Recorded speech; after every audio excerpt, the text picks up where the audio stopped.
Hey guys, how's it going? So I'm bringing you in on this project. This is the Lincoln SA200 project, obviously, and we're well on our way to getting her reassembled. Everything's been cleaned up and powder coated. This turned out really nice. That kind of I don't know, gunmetal gray. It just turned out really slick. I like it a lot. Frame was powder coated gloss black. The engine and the welder portion, those were just painted, but everything's been dolled up real nice and neat. Like I said in the previous video, the generator was completely gone through, so pretty much all the internals on that are just brand spanking new, the coils and whatnot. We've got everything just about wired up here. I want to get the wiring kind of cleaned up a bit, but everything's wired and it is together, so that's all good to go. I mean, it's just looking really slick, guys. I'm really happy with how this whole project's turning out so far. We've got some new battery cables on there. Did the oil change last weekend, so it's ready to go. I went ahead and stuck with the alternator that was on there. It looks fine. It looks nice and clean, so I didn't see a point in changing it out. I'm pretty sure that was a fairly new alternator when I purchased the unit. So what I'm kind of waiting on, there's a few little things, is I'm waiting on the studs to for my weld output studs right here. So these would be the original spots where you'd be hooking up your power.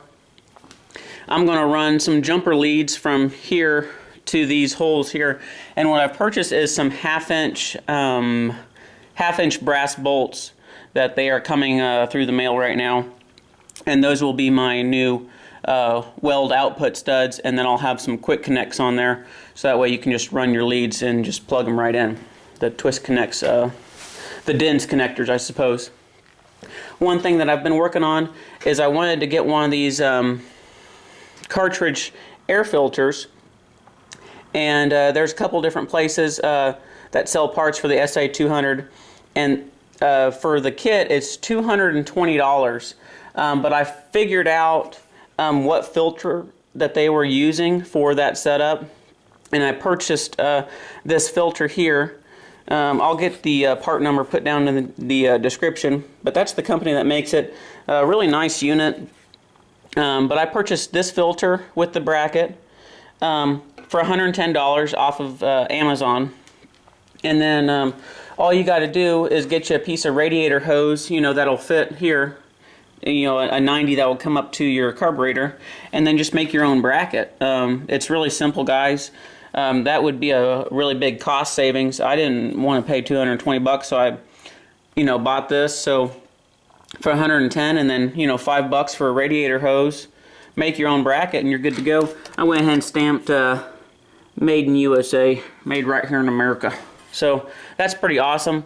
What I'm planning on, it's kind of tight to get this all in there, but what I'm hoping is that I'll be able to loosen up this one here, take that bolt out, and then loosen this one up, and you'll be able to just pivot this whole bracket up until this hits the engine. So you'll be able to kind of spin it out, and then you should be able to drop your filter out. It's really tight in here, but it looks like it will work pretty well. So everything's looking really slick. I've got some more little tabs and bolts that need to get painted, and the little latches that hold the doors down over here, those need to get blasted and painted yet still too. So, but we're looking pretty good. For right now, I'm just sticking with the original faceplate. I'd like to get one of those new ones.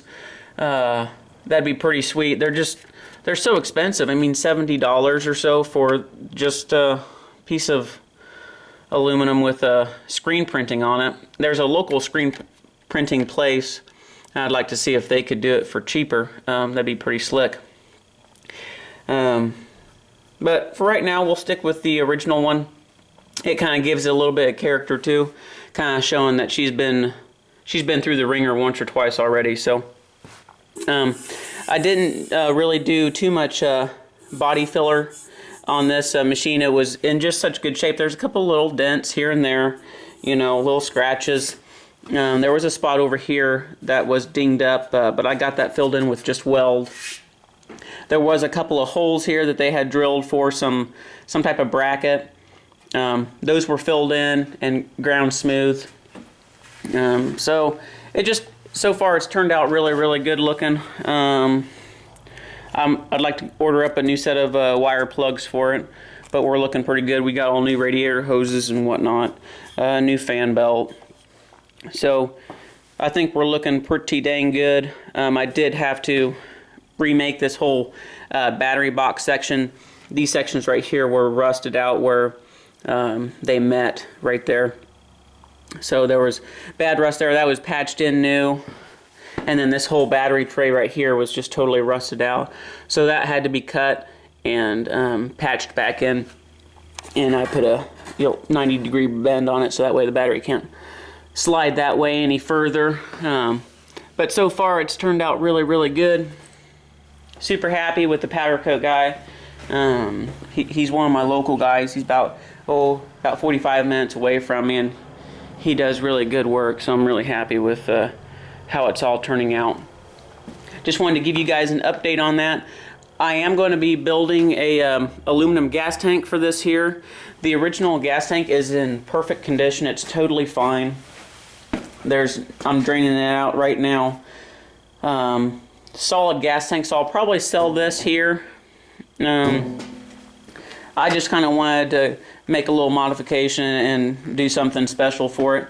So I was gonna, that might help fund the project actually, selling original gas tank. I haven't seen any of those for sale.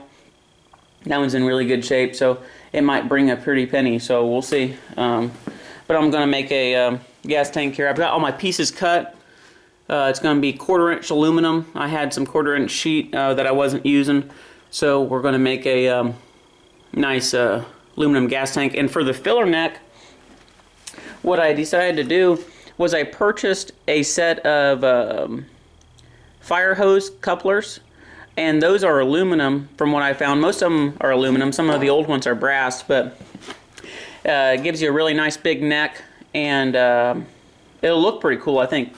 So I'm using a fire hose coupler for the female and the cap. So we'll see how that works out. If not, we'll figure out something else.